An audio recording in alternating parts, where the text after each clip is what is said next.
আমি বিভিন্ন নাটক দেখছি, কিন্তু একটা নাটকের এইরকম একটা পোস্টার আমি আমার লাইফে ভাই দেখি নাই। এই নাটকের পোস্টার দেখে আমার কাছে সত্যি সত্যি ভয় লাগছিল। আর সেই নাটকের নাম কি? সেই নাটকের নাম হচ্ছে খোয়াবনামা।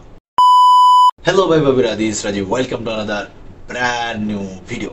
তো আমি এখন একটা নাটকের বিষয়ে কথা বলবো, যে নাটকের ডিরেক্টর হচ্ছে বিকি জাহেদ। তো দেখুন, বিকি জাহেদের কিন্তু নামটাই যথেষ্ট তার ওয়েব সিরিজ বা ওয়েব ফিল্ম বা নাটক এগুলাই হিট করার লেগে। কিন্তু মাঝখানে তার একটা কিন্তু ওয়েব ফিল্ম রিলিজ পাইছিল, ওইটা কিন্তু তেমন ভালো লাগে নাই, এমনকি অনেক সমালোচনাও হয়েছে। এই যে একটি খোলা জানালা, যেখানে কিনা একটু 19-20 ছিল আর কি। যাই হোক, ওই বিষয়ে কথা বলতে চাই না। তবে তৌসিফ মাহবুব অভিনীত এবার নতুন একটা নাটক আসতে যেতেছে, যার নাম হচ্ছে খোয়াবনামা। ইতিমধ্যেই কিন্তু ওই যে পোস্টারের কথা আমি বলছিলাম, এটা কিন্তু ফেসবুকে বা সোশ্যাল মিডিয়াতে কিন্তু অলরেডি ভাইরাল। আর এই বিষয়টা নিয়েই কিন্তু অনেক আলোচনা হইতেছে।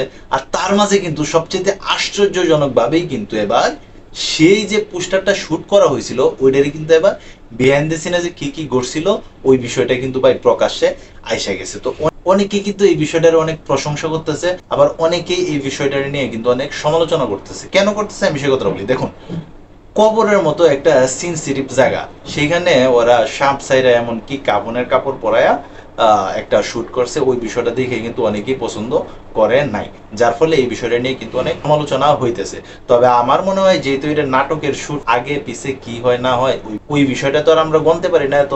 তবে আমার কাছে যা মনে হয়েছে, আমার কাছে ভালো লাগছে, তাই তাই আমি কিন্তু পোস্টারটা রিভিউ দিলাম। তো তোমাদের কাছে এই ভিডিওটা কেমন লাগছে অবশ্যই তোমরা কমেন্ট বক্সে জানাতে পারো। আর তাছাড়া তোমরা যারা এই ধরনের ভিডিও দেখতে পছন্দ করো, অবশ্যই চ্যানেলটাকে সাবস্ক্রাইব করে পাশে থাকতে পারো। ওই ছিল এখনকার মতো ভিডিও। তো সবাই ভালো থাকবা, সুস্থ থাকবা, আর হ্যাঁ, কাছের মানুষটাই ভালো রাখবা। ধন্যবাদ সবাইকে। আল্লাহ হাফিজ।